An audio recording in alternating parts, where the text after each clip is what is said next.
Silhouette. Maxie's Story by Bill Buchanan. Read for you by Danielle Morse. The pulse of the world is before me. I'm long past noticing the sweat pooled around the headset's blackout seals compressing my temples and forehead. For hours now. Or days. It's just been me. And that ever-morphing red line against a psychedelic field of fractals.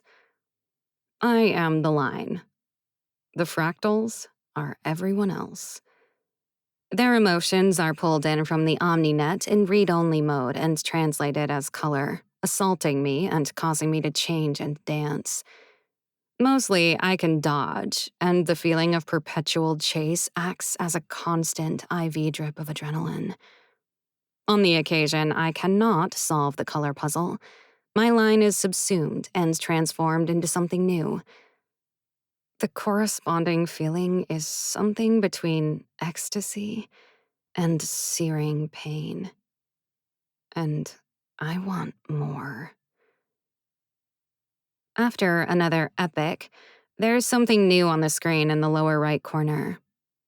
Multiple vitals approaching danger zones. Automatic shutdown imminent. Damn it. I am at once pissed off and relieved. I know I don't have the willpower to stop, and I know that would surely get me killed. But the Emotiviewer's safeguards are not in the interest of the user's health. No, the fact is, a dead customer can't keep paying subscription fees to use the damn thing, and that's no good for Deep Pro Horizons. Thus, automatic shutdown. My line is finally dissolved into the general consciousness, and as the screen fades to clear, I can see the ceiling of my hablock again. The clock reads 15:50. I was under for 9 hours. Or 33.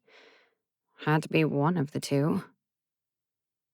Before I can check the date, all my senses rush back to me and I go down hard as an axe blade of a migraine bisects my brain. Yup, was definitely 33. The next few minutes are not exactly a portrait of dignity. They might be justified for a marooned survivor weeks in the wilderness, but in my case, if there were an audience, they'd be sick at the sight of sheer unbridled patheticism. In a Herculean effort, I twist and roll from the bed to the white metal grating below. My hair dims and flickers as I channel all my strength to crawl over to the kitchenette, pull myself up to the sink, and let it decant directly into my mouth. That sensation of wetness suddenly reminds me of something, so I contort myself to keep drinking while also getting a view of my bed. Yup. Even from here, the darkened ring in the middle of the sheets is a telltale. My eyes are also fully back in focus, and I'm closer to the clock now. Oh my God. It's Thursday. Not 9 hours. Not 33. 57. I've been under for over 2 days straight. A first for me. I'm terrified, but this will have to wait. With an upward lurch, I can just barely reach the cupboard door and swipe the touchpad in the corner. The door hisses open linearly, and I grab the first thing I feel. The spin-off top doesn't even hit the ground before the contents are dumped wholesale onto my face. Noodles of some kind. Half of them are delicious, and the half that missed drenched my shirt. Not quite. Upon looking down, I see my shirt is missing. Just a paste-on bra that's starting to fall away as the noodle broth starts to dissolve the glue. As I said, not exactly a portrait of dignity. After a few minutes, the meager sustenance starts to kick in and my muscles start to remember how to function. The entire floor plan of the hablock fits in a square 20 feet to a side, but I feel like I'm navigating the wreckage of the goddamn belt as I stumble back over to the bed. I heave up the mattress, and there it is, ever faithful and waiting for me. I call it my humidor. It was a high-end jewelry case of molded steel with chamfered edges, the whole thing cleanly wrapped in taut artificial white felt. I modified the inside racks to hold slightly larger items. The clasp registers my fingerprint, and the case unlatches from the inside. I take a moment to enjoy the clicks and tell myself for the 1,000th time that I will not take sensation for granted anymore. But I know I'll forget again by the end of next week. Inside the humidor, 6 of the 10 compartments are occupied. 2 doses of kickstart and 4 doses of affection. The affection is for work. The kickstart is for times like these.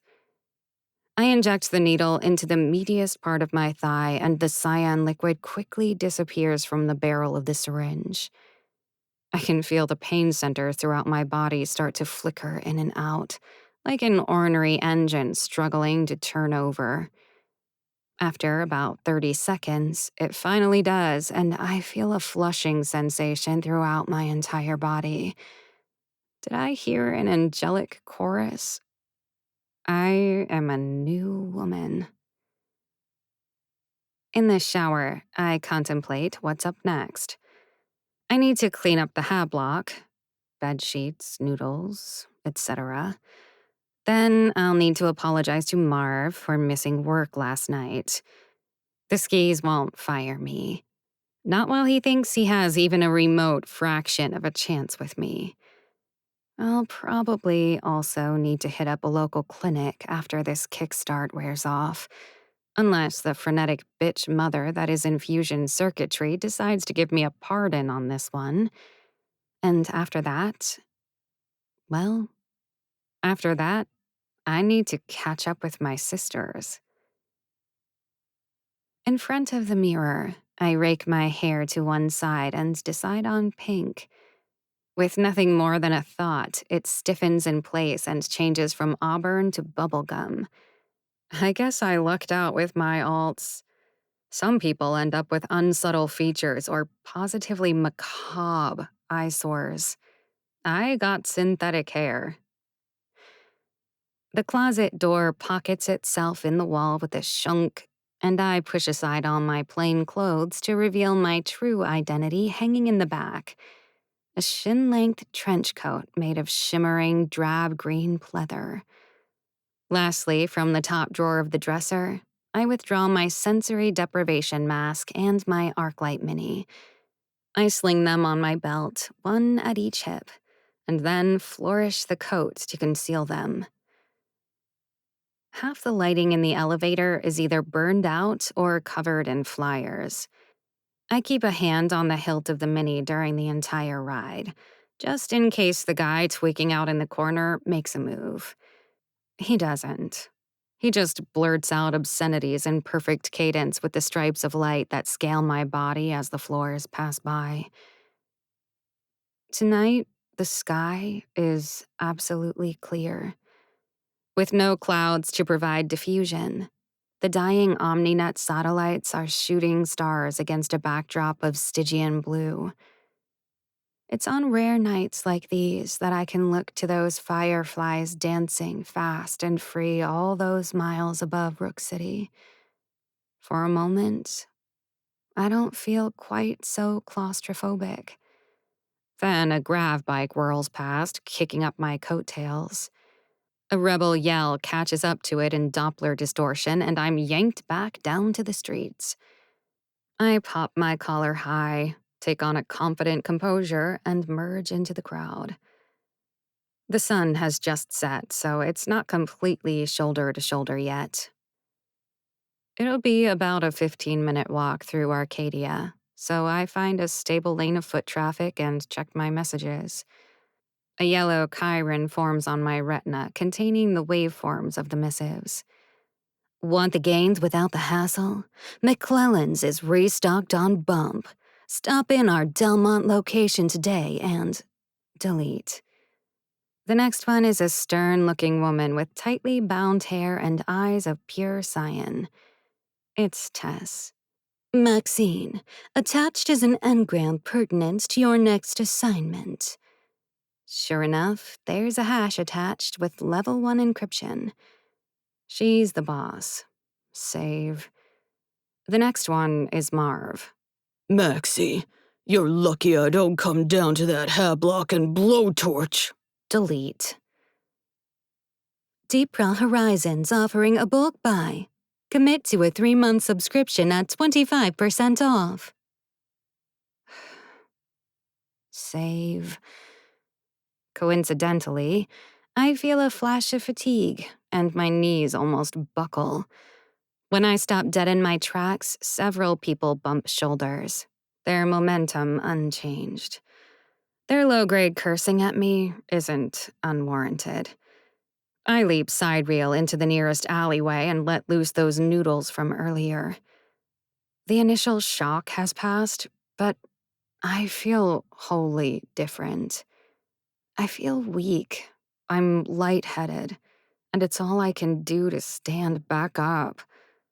I couldn't run a quarter mile for 1,000,000 unicreds right now. That dose of kickstart has worn off. I knew it would, which is why I timed my walk such that it would be interrupted right next to this particular alley. My fingertips pick up the eternal dew from the cinder block walls as I guide myself 20 yards down the alley to a small neon sign. It's a simple green cross and square throwing off a short radius of dull light. Under it is an old-school hollow metal door with a waist-high latch bar. The glass of the window is long gone, and most of the thing is rusty. Down a few concrete steps, there's a corridor partially illuminated by dying light bulbs. I knock on one of those doors along the right side of the hallway, and Hobson answers. Half of Hobson's face is chromed over. The other half varies from week to week, but tonight it's olive. I've never seen his eyes. Spectacles with articulating interchangeable lenses cover them. His voice is smooth as silk. Well, look what the booster buddy dragged in. Come on in, He says dryly. The room is dank as ever and just as poorly illuminated. One wall is completely obscured by shelves, bristling with old tech, much of it adorned with specks of dried blood crust. Another hosts an equally chaotic workbench, and the third is his main rig. 7 displays levitated and angled down at his ratty chair. In the center of the room is the large patient's chair, which is where I collapse. The wheels of his office chair scream as he slides on up. So, Pours out one side of his mouth as he lights a cigarette. The 10-second pause is meant to mess with me, and I can't help but chuckle. what's the story tonight? Did some kickstart a while ago to get going. Feeling weak at the knees. Hard to walk. He kicks and swivels over to the workbench and then comes back with a syringe in one hand and something that looks like a cattle prod in the other. The cigarette hangs loyally from his lips. Usual fee, kid. I hash over 100 unicreds. This first part won't hurt. The second one will. What's the first part? Just some electronic radio tracer. It'll go through your bloodstream until it encounters a traumatized area, and then start to dam up there. And the second? Once the tracer is in place, I gotta activate it. Activate. Yeah. Think of it like a UV resin. Stays liquid until you blast it with the right sort of light. Then, it solidifies. So you're gonna cure the radio tracer? He smirks. Something like that. He makes the injection directly into my heart. Tiny pinch, but otherwise no problem. I feel a coldness rushing around my body. The tracer is being carried along, and I can feel exactly where it's at.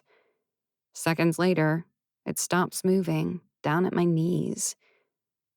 My knees feel cold. Going on 5, 4, 3. For my sake, he doesn't finish the count and jabs me directly with the cattle prod thing. Electricity floods my body, and it goes stiff with pain. I know my mouth is open, but I'm not making any sound. Somewhere beneath, I can feel a bonding sensation under my kneecaps, as if the fleshy innards were being pinched together and held with duct tape. A few seconds later, it ends. Hobson chuckles and shakes his head as I stand up. The weakness is gone. He tosses the empty syringe and the prod several feet over to the workbench. I think the syringe breaks. That's the 3rd time this month, Maxie. You okay? Yeah, work's been busy is all. Tending bar. Real high stakes, huh? I roll my eyes as I don my trench coat. You give my sisters this same grief? Your sisters are in here a 5th as much as you. Anyway, I'm right as rain. Thanks. I make for the door. Hang on. He rustles about the shelves with increasing frustration before appearing to remember that the object of his search was over at his keyboard. Here. He hands me a tiny capsule with a single green and white striped pill in it. Dose of stabilize. This time, it was your body. Next time, could be your mind. Who knows? This'll allow you enough time to get out of Dodge. You're a prince, Hobson. Nah, He waves abashedly. you're a steady income stream for me. This is just good business. Sure. Rounds on me next time you get down to broken wings. We both smirk and then I leave. I continue further down the hallway. Half the rooms are vacant, and the other half are occupied with patients mostly like me. The treatments are harsh, whatever they are. I pass the moans and screams in a Doppler effect like an insane asylum. The final door on the left is a worn-out janitor closet. Inside are a few busted shelves, empty cleaning product bottles, and an overwhelming scent of mold. I kick the junk out of my way to make a path to the back corner, where a nondescript slab of iron covers some of the floor. I lift it from one edge, and the concealed hinges on the other squeak like Hobson's wheels. Underneath is an iron-rung ladder mounted to one side of a vertical shaft that descends out of view.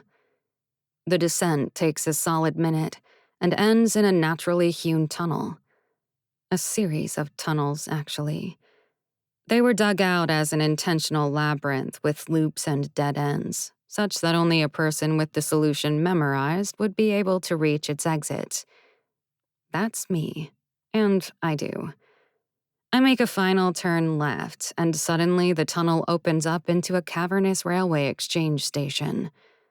One track runs north-south, and the other, suspended about 60 feet above, runs east-west. Remnants of MSM-powered emergency lighting keep the place bathed in an eerie, dark blue. From somewhere down the north tunnel, I can already hear the din of revelry. About 1/10 of a mile down the tube, I start to be joined by other travelers who have emerged from other holes in this Swiss cheese that is the undercity. One or two of them try to make conversation, but I pop my collar and charge onward. I'm really Not interested tonight.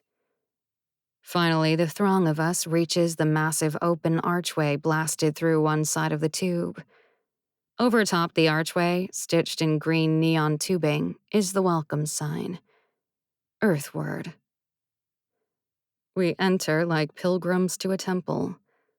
Inside is an absolutely enormous courtyard with 9 levels of balcony above.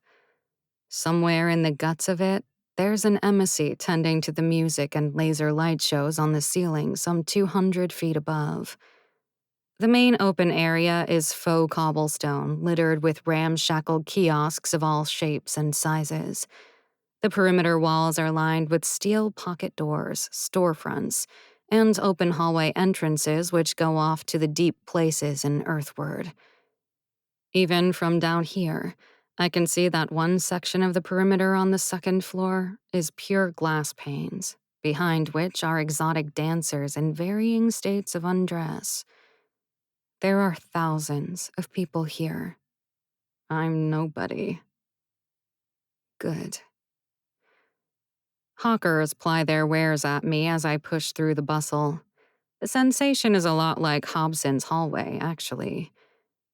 Eventually, I reach the perimeter. Every 100 feet or so is a steel stairway ascending to the next level. I take one up to the 3rd floor and then continue along the wall for a few minutes, searching for corridor 3X, passing residences, a sushi bar, and a rave hall along the way. The corridors are the equivalent of city streets in Earthward.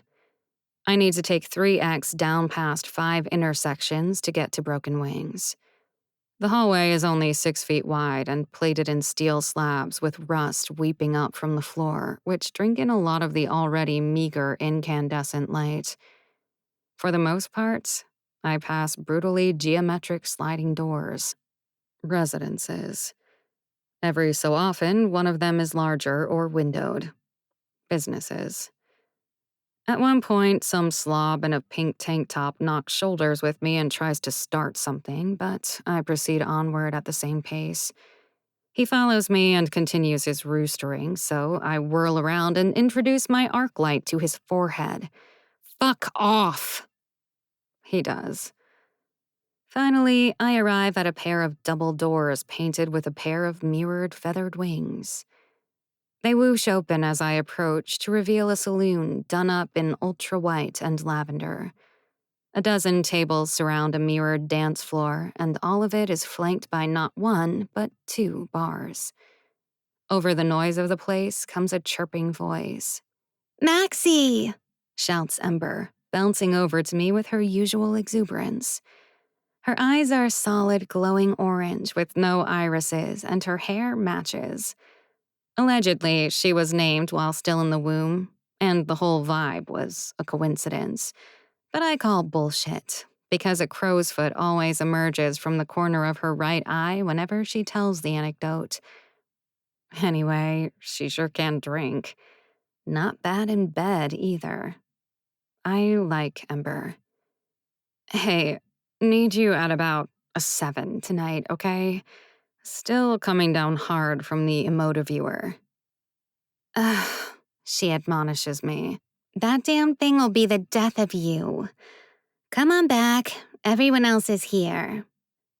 The crowd parts for us like the Red Sea. Some people are stopped mid-sip with their drinks, and others on the floor are in the middle of a bump or grind. Gotta admit, I like the attention. Might as well play it up. I maintain a placid expression, hands in pockets, collar popped, brooding as hell as we make our way across the joint to a door behind one of the bars. For the 3rd time, I'm surrounded by noisy people. I catch utterances of, "Actual Valkyrie." Which one is that? Like a freaking goddess. Lucky we came tonight. Ember punches a code on the keypad and the door retreats into the wall. I slowly do a 180 and scan the room once more, granting the cattle the occasion of taking in my magnificence one last time, before the door slams shut, completely cutting off the sound. We move down a short hallway, passing an office and storerooms until it dead ends. Ember holds out a hand, and a moment later, there's a series of whines and clicks from inside the wall before a large chunk of it pivots open. She's upgraded the lock. Getting more paranoid lately. The room beyond is a barracks. Suspended cots, spare terminals, shelves of gear, and a few conference tables all scream old-world utilitarian deco. But we don't need to be fancy in here. In here, the facade can drop. In here, we prepare. In here, we arrange murder. And here are my sisters, 13 in all, including me and Ember. Ember yanks my shoulder and throws a nod over to Tess, and we both have to choke back a chuckle. Tess is in straight-up robes tonight, the kind that make you wonder if there's even a body buried in there somewhere. Yeah, a lot more self-important, too. Sisters, booms Tess, all have arrived. Let us begin. The chatter stops, and we all find somewhere to crash. Tess moves over to a makeshift podium with a few code slabs on it, gliding like some kind of witch. Her high cheekbones are accentuated by the directional lighting in here, and her eyes are made even more disconcerting. We thrive under the shade of the Rook. We execute its sovereign will, and we acknowledge no judgment but its own. Rook City is an organism, like each of us, and when some action is needed to maintain its biology, that action can only be called necessary, not virtuous, not malicious, simply necessary. It must be, or else it wouldn't exist. And so, when we Valkyries are contracted to deliver a soul, we do.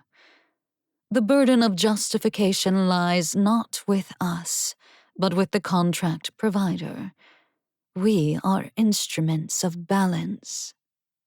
"Take me to church, Mammy," blurts out Quinn from the far side of the room. I've always liked her accent. There's a wave of light chuckling as Tess glowers at her but gives no sign of breaking. To be completely honest, Tess runs a tight ship, and we've been better for it. After her predecessor died 2 months back and she was voted as the new Seraph, she's been making some changes that have made us more profitable and more organized. But it'll still be a while before we stop hazing her. We are instruments of balance. We are a sorority of world shakers. We are. My attention drifts away from Tess toward Ember. I've got a side view of her silhouette from here that's identical to a moment from the night I met her. That was the night she changed my life. It was 4 years ago, and I was an ornery customer at Wings. Had a few too many after losing my day job as a nobody database tech for Infidelity Investments and was running my mouth off about corporate stooges and so on. She'd come over to talk me down, or throw me out, and somehow or another we got into playful sparring about who was the better hacker.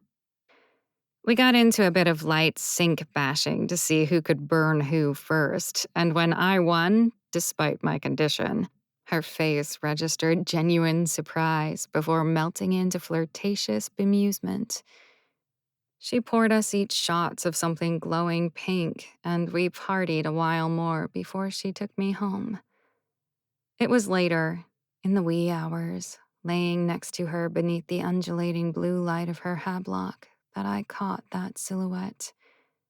I vividly recall her finishing a drag on her cigarette before speaking the words that would ultimately set me free. "So, what exactly do you know about the Valkyries?"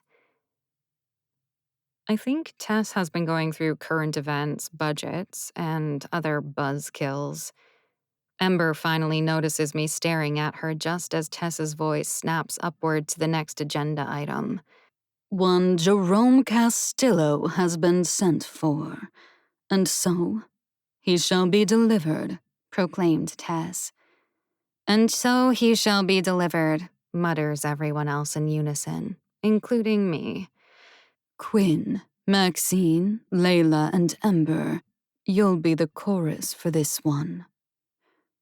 The other women in the room check out of the conversation and go about cleaning their weaponry, reading magazines and reviewing SecNet scouting reports together. Our sources tell us that Castillo will be diving tomorrow night. He is set for a meeting on the subnet at 0200 median time. The nature of the meeting is unknown. Expect bodyguards on both sides. My interest is piqued. Most of the time, we're commissioned to deliver easy lowlives who've done their boss wrong or gone rogue or done a genuinely evil thing for which revenge is being sought. Punks. Scum.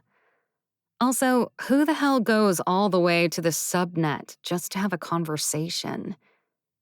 This has the makings of something special. I'm about to ask what the purpose of the meeting is, but Layla beats me to the punch and asks what Layla always asks.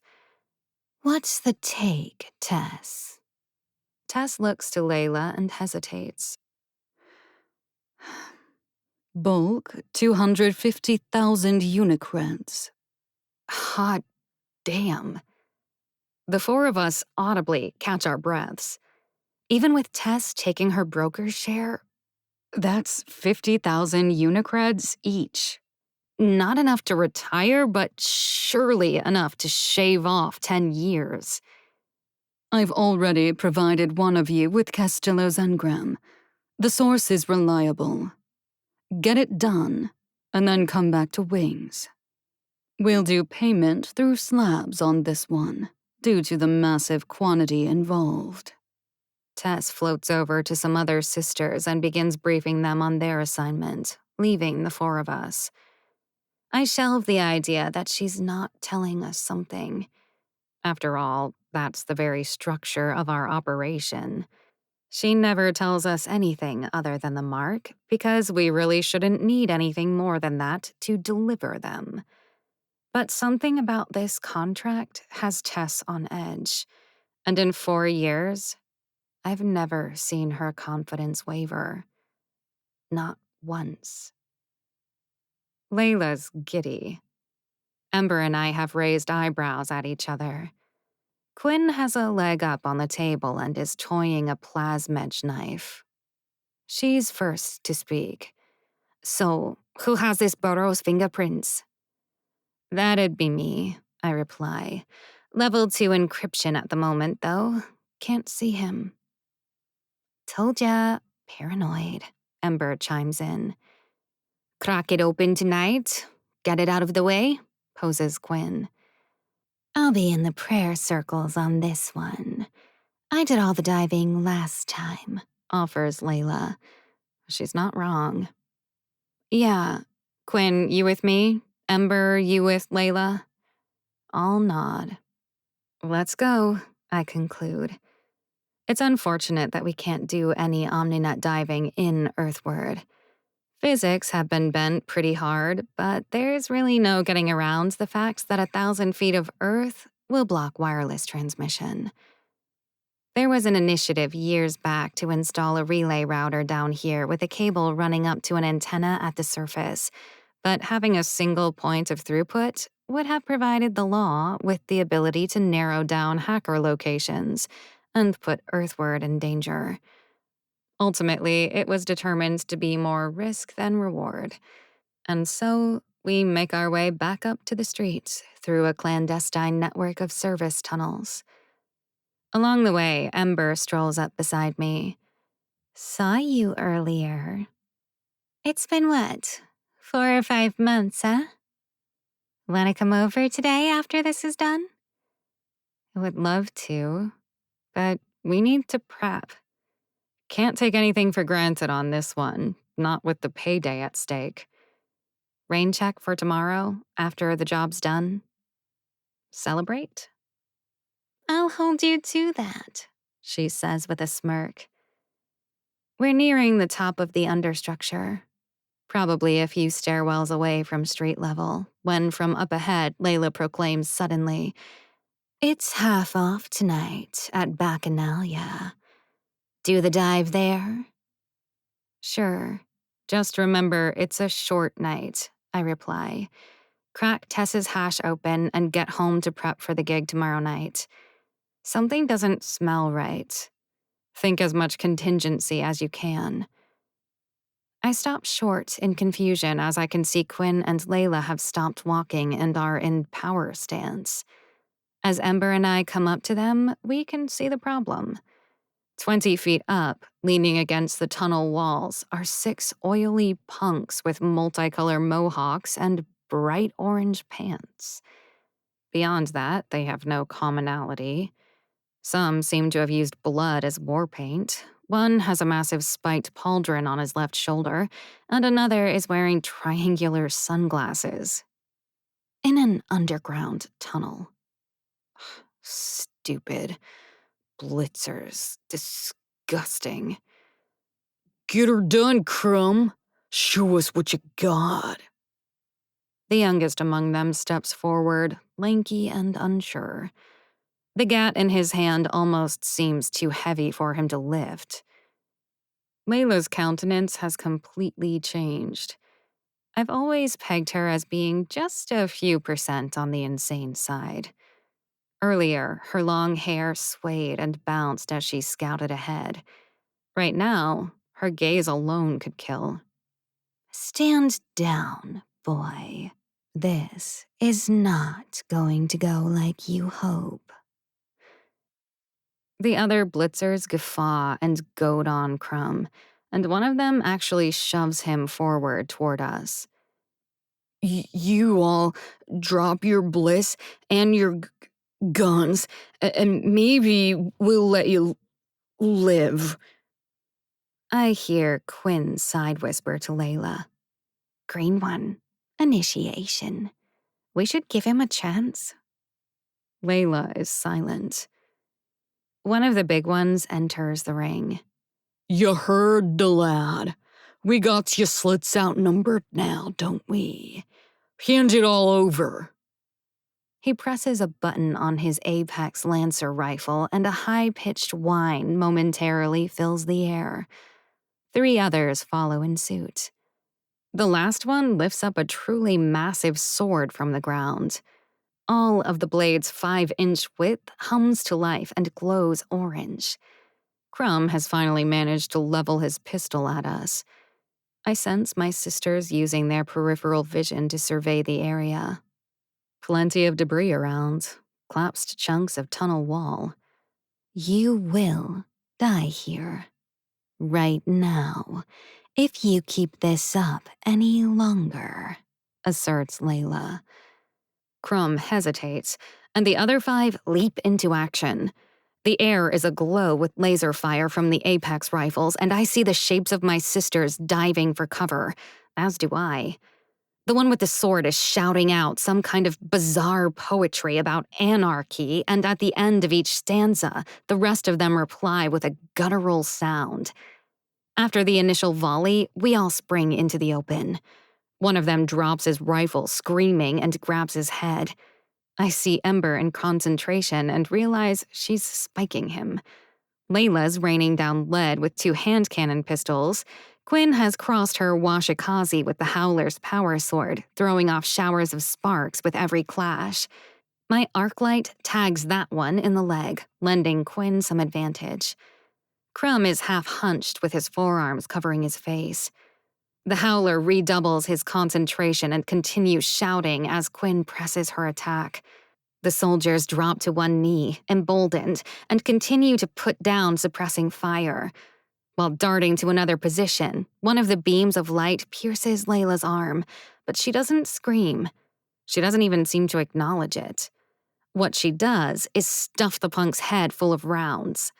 He slumps to the ground and a pool of blood quickly begins to spill from what's left of his head. I see Ember still concentrating, so I join in and spike the same one. I can feel her presence in the sink as we batter down the blockades in the punk's neural net and lay him low. One of his eyes wanders and goes bloodshot as he falls down dead. Crumb's big gat slips from his hand and falls to the ground. The impact accidentally triggers one of the explosive rounds, which rockets off down the tunnel from the direction we came. Seconds later, an explosion reverberates all the way back to our position, momentarily drowning out the Howler's haiku. Layla has gotten too confident. The two remaining soldiers train all their fire on her, and I can smell her Kevlar breastplate get doubly torched. She leaps behind some nearby debris and withdraws an injector pen from a pouch strapped to her thigh, immediately jamming it into that same thigh. Kickstart. Hopefully, she fares better than I did with it. Quinn has landed enough blows to bloody the Howler and has her blade at the mook's throat. Ember switches targets. She doesn't carry a gun. I train my arc light on her new mark, and jointly we fry his brain and body at the same time. Crumb is screaming in fear. The remaining soldier surveys the carnage and, after a moment of consideration, turns and bolts. Quinn snaps her wrist and opens the Howler's jugular. The air is suddenly silent again, but filled with the wondrous aromas of spent MSM and superheated blood. Somehow, Crumb has cowered in the middle of the firestorm without so much as a nick. Layla approaches him dramatically as she trades out her magazines. Do you want this life? Find another way, because if I ever run into you again this way, you will end up as a smudge on the street. You will not matter. No one will remember you. Clear? Yes, I will. Good. Give me the gat. Crumb does, and as a final insult, Layla kicks his ass as he turns to leave. We're all looking at her. What? It's good material. We can recycle it into MSM. We decide to wait a few minutes for the kickstart to wear off. Layla's wounds clot up, but depending on who made the booster, her infusion strain, her current stamina, and a little bit of old-fashioned luck, there could be some long-lasting effects as the dose wears off. Sure enough, she begins to twist and writhe on the ground. Her palms scrape at her hips as she bicycle kicks with labored breathing done in a deliberate pattern to help her focus. After a few moments, it seems to subside. She's got her eyes closed and is making a self-soothing cooing sound. All right, Tika, Quinn breaks the silence. Layla's eyes open and she slowly works back to her feet. Yeah, I think so. Feeling good. Think I fought it off? Ember is collecting goods from the bodies of the dead blitzers. More recyclable material. The fresh air is a revelation as we breach street level via the stairway up from the abandoned metro station, and a thought occurs to me. Not sure we should be doing this at Bacchanalia, or any cyber cafe. It's only to level 2. It's a walk in the park. We don't need a scrambler. Why risk the attention? What about the main jump tomorrow? Replies Quinn. Maybe then, sure. But suppose we get that 1 in 1,000 botch tonight. Our activity gets revealed and the fuzz raids Bacchanalia. That's newsworthy. Evening headline. Maybe Castillo sees the news and gets cold feet. If there's any chance of tipping him off, we're better off somewhere discreet. She's not wrong, says Ember. Buzzkill, mumbles Layla. Fine. So where do we do this? Asks Quinn. The belt, I suggest. I found a dense cluster of old hablock towers last week, toward the west end. Good call. I can drive, adds Ember. After a quick mag rail ride to Ember's place to pick up her ride, we're on the way to the edge of the city. Her whip is fitting. It's a 35 Eddings Reliant, which is a compact four-door with sparingly little interior trim. You can see up into the engine bay from the passenger footwell. The nice thing is that it can run on MSM or petrol, depending on availability and desired performance. Right now, she's got it on gas.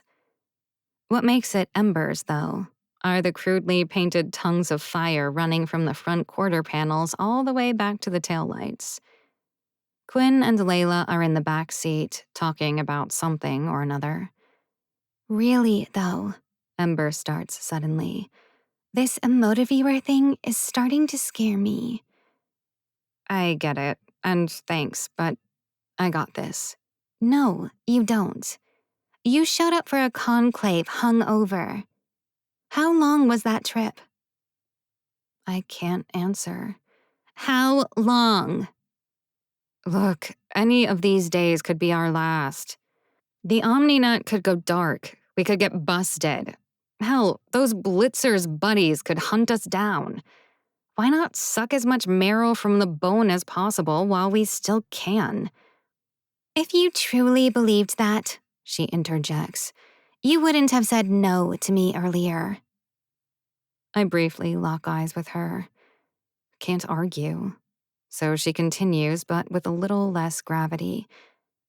I've seen you like a dozen times in the past few months, and this is the first chorus we've been grouped together in over a year. Plus, I just broke it off with someone else last week, and I felt you when we were sinking that scumbag earlier. That same thing is still there. The stars are obviously aligned for us. Come on, let's stitch a new chapter title on this city, you and me. It's tempting. I'm afraid to return to my hablock, and the money's been great lately, but I've been lonely as hell. Of all my sisters, my code-slinging style is far and away most similar to Ember's, which is exactly what connected us that first night 4 years ago, and then again tonight with the blitzers. Compromise, I finally reply. You come by tonight and take my emotiviewer. Do whatever you want with it. I'm going to recycle it into MSM. Fine enough. Just take it from my hablock, because I don't have the strength to do it. Then we split, prep, do the job, and celebrate tomorrow, just like we talked about. Deal, She says with exasperation, but she doesn't move to another topic. Her face is still filled with worry, or not worry, something else. Fear? What is it? Not. What the hell is it? She sighs and lightly bangs the steering wheel. About a month back, you remember that data storm that pinged Gen 31?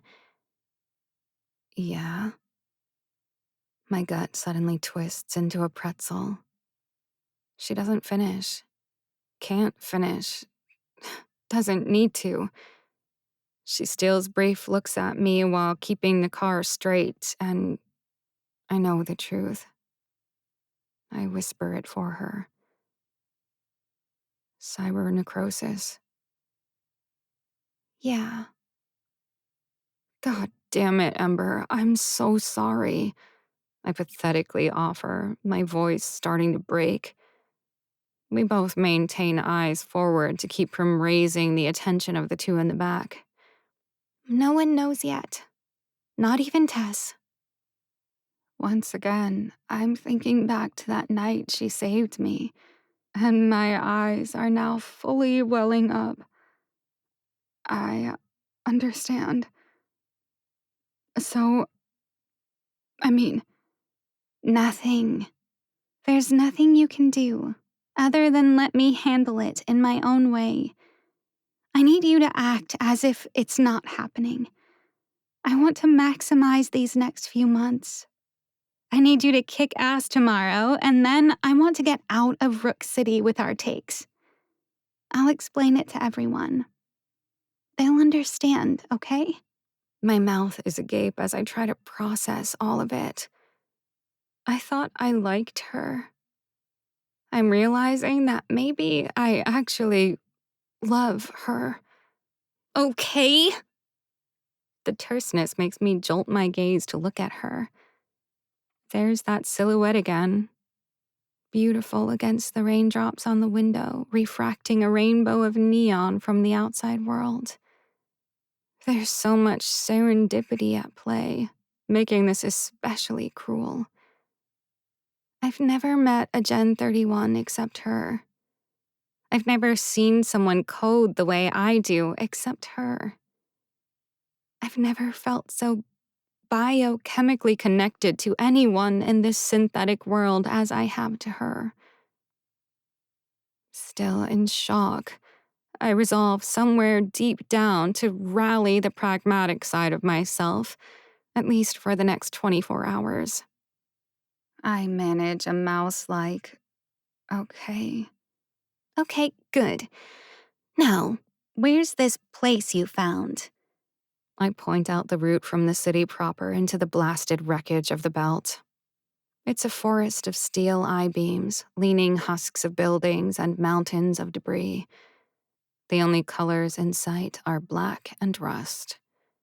Ember's inching along so she can keep an eye out for tire-killing trash. In short order, we pull into what used to be a parking garage connected to a complex of mid-sized towers. The car doors slamming shut behind us throw off sevenfold echoes. With lumen globes in hand, we bust into one of the buildings and find a relatively clean spot. Decades ago, it was probably a conference room or some mid-manager's office. The four of us sit down in a circle, lights set in front of us looking like kids in front of a campfire. Okay, Quinn, you'll be anchor for us? See. Good. Simple jump. Dive to level 2, decrypt Tess's hash, get back up. Prayer circle? Got a dose of silica ready in case I need to take down an XP90, or if you guys get in trouble. Also, got some salve and kickstart, offers Ember. I know she sees me looking at her and deliberately ignores it. Guns ready, says Layla. Go. I mentally reach out to Quinn. Text blazes across the bottom of my vision as the code is executed to handshake my neural net with hers. Once we're locked, we execute. My view of reality rapidly fades to waterfall of binary that resolves into digital metaspace. We arrive on level 1, the undernet. Check your 6, I hear Quinn somewhere in my mind. We scan the area and detect a funnel on the horizon. With but a thought, our joint consciousness flies over the landscape toward it. En route, we come up against a loop, but easily dispatch it by slinging a dissolution program. We arrive at the funnel, and there's a rushing sensation. I would imagine my real space body probably gets a pang of nausea as we descend to level 2, the SecNet. The view is much darker here. There are far fewer 3D models abstracting the infrastructure, leaving us far more visible to anti-intrusion code. There's always a feeling of cold. A bit of bad luck, as some ice in a cluster not far away clocks our presence and moves in to strike. I cobble together a defense and patch in my copy of NSub for good measure, and the whirling dervish of code dissolves into a virtual puddle, subsumed into the rest of the environment. We're here. Get it done, barks Quinn. I call up the hash from Tess and pose it to the wilds. It manifests in my mind's eye as a folder icon surrounded by a glimmering green box.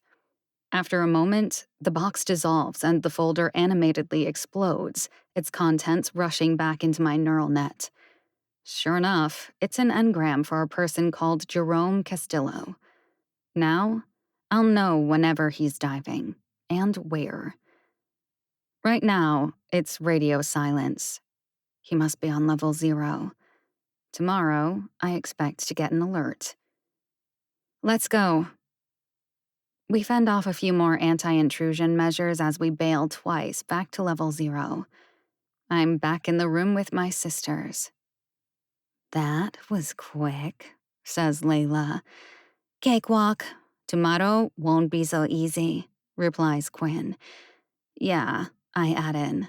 5 moves tonight. Tomorrow will be 9 at least, plus a duel. Let's call it a night and get to prep. The rest of the night is uneventful. We get the hell out of the belt as soon as possible, and Ember drops off the other 2 before me. The first iota of sunlight is starting to show as we climb the ladder up to my hablock balcony. Home sweet home. I rush in, hastily retrieve the emotive viewer from the floor, and hand it to Ember. Jesus, it smells. Is that mildew? Just take it before I change my mind. All right. Get some rest. Windfall tomorrow. Will do. She gives my hand a squeeze before leaving. I yank her to my embrace and kiss her long and deep. 70 feet below, at ground level, some drunkard lets out catcalls and one fires a bolt from his fusion pistol into the sky, momentarily illuminating Ember's face in pure cobalt blue. It's a proper Rook City romance. Then forehead to forehead, I vow that tomorrow will go perfectly. The door whooshes shut behind me, and the lavender lighting blooms up to a harsh clinical white. I immediately swipe at a wall-mounted panel to tone them back down. Grindstone playlist. Music starts up. It's all down-tempo, wordless synth tones, which always help get me in the zone. There's still a glass of vermilion whiskey on the windowsill from a few days back. Doesn't go bad. I down it and steal a moment to take in the city. This hablock might be crappy, but at least it's the top floor. I can see the new horizon. She's parked only a few miles away tonight. Spotlights menace to and fro from its already insane altitude up to the infinite. The Rook is there, as always, piercing the neon veils that swirl above. My desk is little more than a few sheets of diamond-grated galvanized metal bonded to a tubular frame, and as I throw my weight down into the chair, one of the wheels on it gives way, and our entire mass flings backward. More dignity. With the push of a button, my terminal springs to life. I set the boot options when prompted. Intense work to be done tonight, so I'm using the max cycles profile. 30 gigahertz on all 256 folded cores. Auxiliary cooling on. No operating system graphical user interface. Commands line prompt only. The box under the desk sounds like a furnace as all fans spin up. I must say, the warm breeze on my shins is calming. Dovetails nicely with the music to get me focused. The screen is empty but for a magenta cursor which is slow blinking at me in what I swear is a condescending manner. I crack my knuckles and dig in. The first portion of the day is the usual warm-up. The occasional backspace, a serial approach, an arrangement of all the libraries and subroutines I'll be needing, and outlining the main loops. After about an hour, I really get dialed in. The window shutters have automatically louvered shut with the sunrise, and the music has reached a steady cadence. My fingertips are a ballet, and I'm tying together variables and enumerations in my head, 5 at a time, multiple steps in advance. At one point, I nearly lose the plot. 2 subs instantiated a global variable that I'd forgotten I'd already reserved a name for, but luckily, only one of them was writing to it. By noon, I realize I've been breathing very shallowly and treat myself to a massive inhale as I strike the final execute key and tie a bow around everything. The new copy of Burn Ice, customized for my unique neural net, is ready. I send it as a hash to myself and enjoy that metaphysical click as it settles into my brain. Nice, but I'm only half done. After a quick, meager lunch of protein bars, I spend the second half of the day sculpting a copy of End Sub. At this point, I'm exhausted and drenched with sweat. I grab a quick shower before laying down. It's 3:30 p.m. I catch the best 5 hours of sleep I've ever gotten before waking up to get to work. There will be 2 versions of me tonight. The first is Maxie the bartender. By keeping up the facade at Marv's, I can have an eye and ear out for current events out on the street. His joint is low class and rumors flow through it like the cobalt through the city. Also gives me a plausible alibi as a working stiff with an official record of employment. I endure a few minutes of Marv's grief for having missed 2 days in a row, and then do my shift. Goes by pretty quick and uneventfully. The second is Maxie the Valkyrie, a woman with purpose, a woman of consequence. Without a paintbrush, a painter can create no art. Likewise, the forces of influence in Rook City are only influential because of people like me. I get to matter.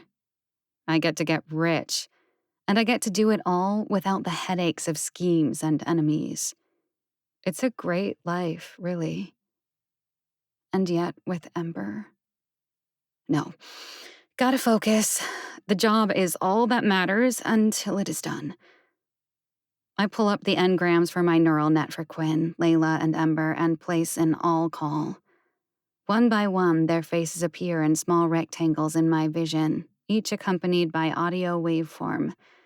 Time to go. Layla, you were right. Frankly, if this thing goes south, we'll have bigger problems than being outed in a cyber cafe. We need a scrambler to have the best chance at a level 4 dive. Everyone meet at Bacchanalia in 1 hour. Ember is the last to disconnect, hanging on for just a moment extra as if she wanted to say something. From the window of the mag rail, the sparring spotlights of Bacchanalia come into view. The building is massive, shaped like the Colosseum but hewn of a mylar-looking plast steel instead of sandy stone. In each of the archways is a high-backed plush booth underneath a slow rolling light show. About 2/3 of them are occupied with divers and their prayer circles. Down at the street level, in front of the grand open archway that is the entrance, it's shoulder to shoulder. Gradually, all 4 of us find each other and make our way in. The archway itself is flanked by 2 positively massive men with buzz cuts and ripped sleeves. They're both sporting infinioptics, and they're both armed with Tactron laser cannons. Their heads swivel and they surveil for threats, but their bodies are still as statues. It's disconcerting. We hash over our 100 unicreds apiece and are permitted to enter. Inside, the open-air center of the building is a 100-yard mosh pit with colored lights mounted up on the circumference, dancing about with just as much energy. Way out, in the exact center of the courtyard, is a tall pedestal of tubular steel, on top of which I can see a device similar in appearance to a Tesla coil. That would be the scrambler. The reason people come here to dive. Makes it a lot more difficult for law enforcement to track your activity on the lower levels, so long as you're close enough to it. Maybe that's why the proprietor of this place thought to build it as a circle. Maximum possible customer density. Anyway, we can't hear ourselves over the pounding of the bass, so we find a stairwell and make our way up to find an unoccupied room. When the door slides shut behind us, the cacophony is reduced by 95%. The room itself has no sound system, since we get the muted residual of the party outside. Out the archway, we have a pretty good view of nearby Arcadia.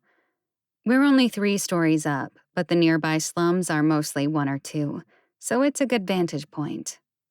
The Magrail station is actually on this side, about 100 yards away.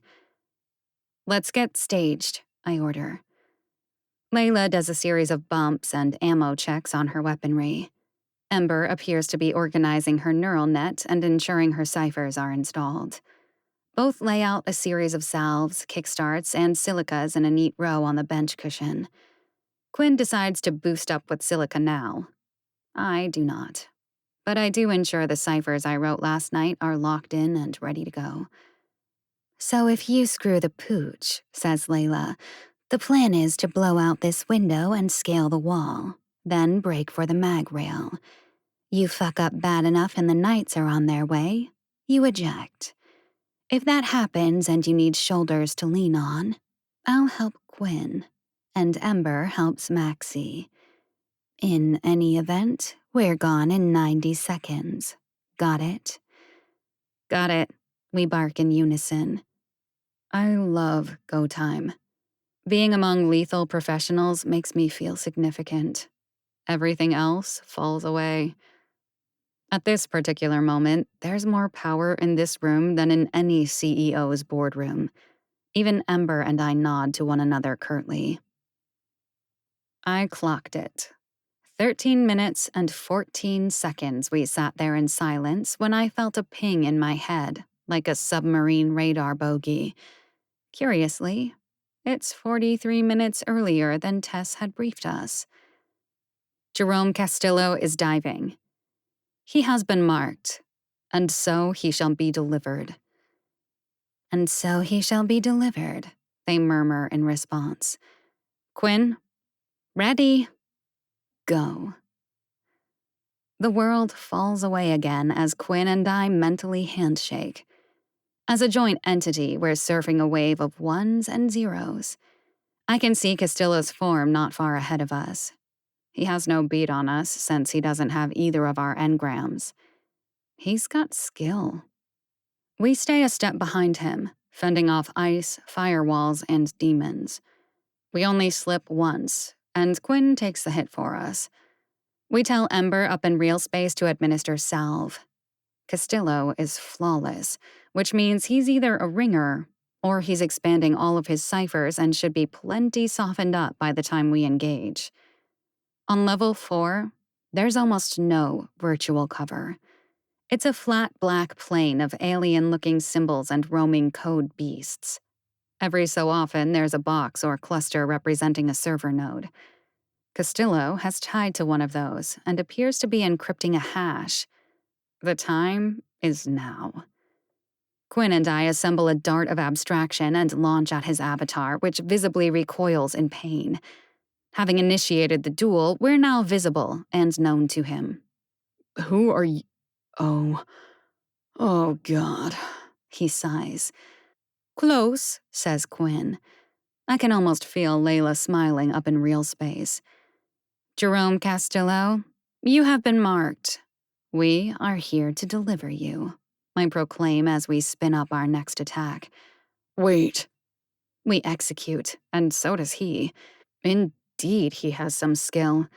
A glowing circle flashes in front of him, and our code bounces off harmlessly. We try again, and this time, the circle shatters like glass, and his form shudders again. Most likely, just need one more blow to fry his mind. It's a cure for CN, he manages to blurt out. Despite my best efforts, Ember's silhouette flashes through my mind. It causes us to pause. I can feel Quinn's confusion. I'm a VP of development for Viridian Pharma. We've got a cure for cyber necrosis and marketing plans to limit availability. Supply is going to be trickled out and priced impossibly. This data dump is the project files and is for the Rook City Liberation Front. We are skeptical. I can feel Quinn trying to whip up the coup de grace, but I'm a dead weight to her right now. I shouldn't be hearing this guy out, but I can't help it. You sound like a cornered rat. You're right. I am. The RCLF has been inserting lifelong sleeper agents for years, including me. This isn't a crisis of conscience, it's years in the making. This formula could save thousands in Rook City, and even the world. The RCLF can sympathize and distribute it to the people, but I have to complete this drop. I know who you are. Let me do this thing, and then you can do as you like. Why are we listening to this guy, chica? Blow him away. I can't. Not yet. So, if we're here, it means you've been made, right? He doesn't hesitate. Yes. Not totally unexpected. Surveillance in corporate infrastructure is pervasive, like you wouldn't believe. Which is the very reason we arranged to make this data trade on the OmniNet. But someone, somewhere, must have tapped into my conversation with the RCLF. But that doesn't matter now. I am going to finish this work. You are going to do what you have to do. The last bit he seems to direct toward just me. Quinn, he's got a point. What? I said he's got a point. So what? The job is the job. That's the point. This could change the world. It will change the world. You loco? Who cares? The world's doomed anyway. What's the difference if it's a tiny bit better for a fraction of a... Hell with this. It doesn't matter because this is the job. Castillo is the job. I know. I'm starting to feel panicked. Quinn is not going to align with me. If we are the instruments of Rook City's will, what if our purpose here is to ensure that this cure gets out? To ensure that Castillo goes through with this? That's not what we do. We deliver. The Seraph brokers, and then we deliver. It's simple, it works. Lance him now and deliver him. I don't know. There's too much at stake here. What about the greater good? I can't literally see Quinn down here, but I can still see her. And she is wound up to utter incredulity. Maxie, you are in a murder for hire cult. What the hell are you talking about? I won't do it. Oh, yes, you will. No. I'm sorry. Being a joint hack, we cannot execute an action if we aren't unanimous, and Quinn's rage will never be able to overcome that hard-coded protocol. As she continues to scream at me, Castillo is putting the finishing touches on the encryption of his data dump. Stop him! Maxie! Snap out of it! He's got our engrams. If he escapes, we're done in Rook City. She's right. But instead of unnerving me, her argument only solidifies my resolve. Ember wants to leave anyway. No sooner do I have that thought than does Quinn detect it, being a joined mind, and I feel her cleave away from me. An entity of code appears nearby. We're in separate dives now. It's me, Quinn, and Castillo down here facing off in oblivion. The progress meter on Castillo's hash has reached 73%. You're done, chica. Tess is gonna hear about this. She bellows as her form begins to assault Castillo's. Quinn? No. She halts for a moment. Oh, you wouldn't. You wouldn't. I would, I state plainly. I will. Don't make me do it. Let's bail. She spools up another assault on Castillo's avatar. I move to intervene. 5 minutes later, I burst awake to the wickedly harsh lighting of the cyber cafe. What the fuck happened? Exclaims Layla. Quinn's body is still under, eyes blank, nose bleeding, right arm in a bizarre rigor mortis. There are several empty syringes on the booth. Ember is looking gravely at me. I grasp my temples in faux distress, buying time to consider my answer.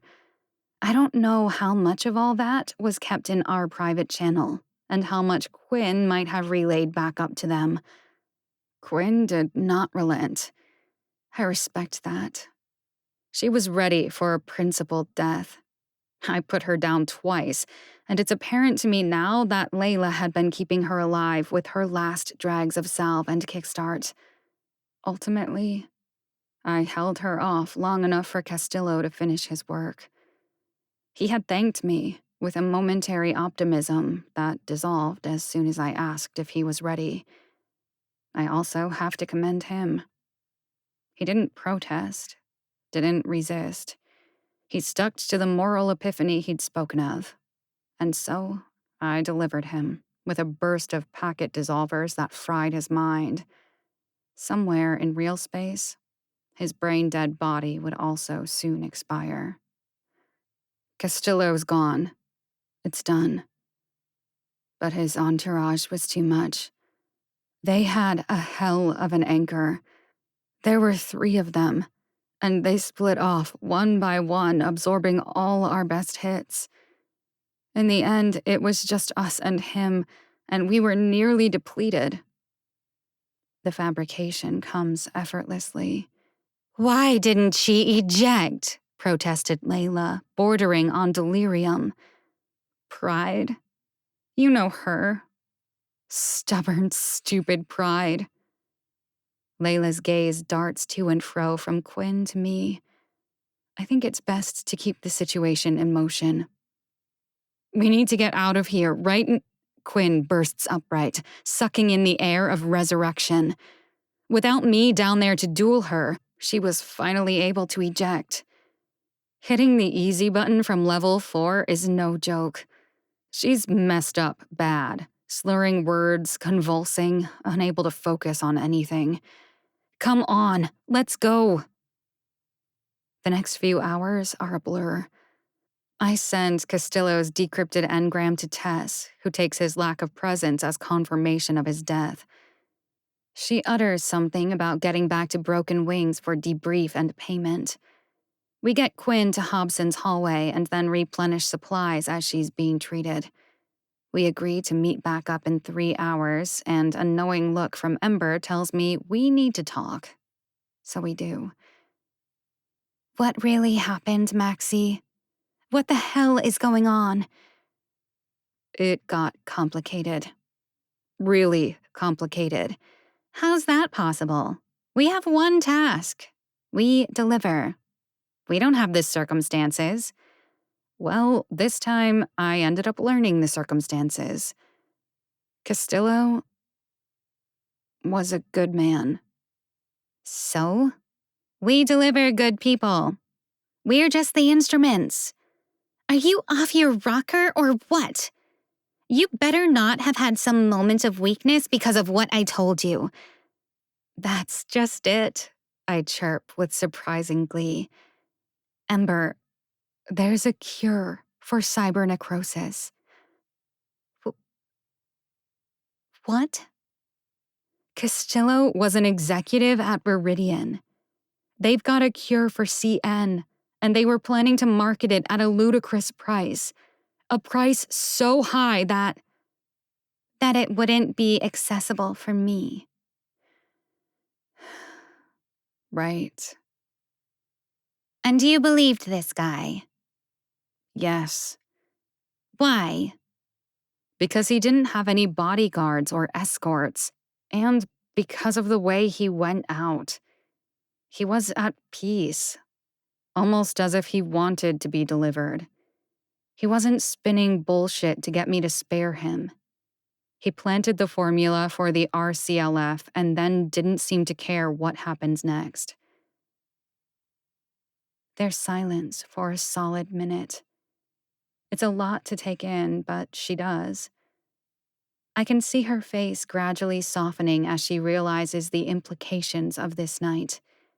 Castillo was, in fact, delivered. The job was done. There could soon be a treatment for cyber necrosis running wild on the streets of Rook City, which means she and I could still have a future.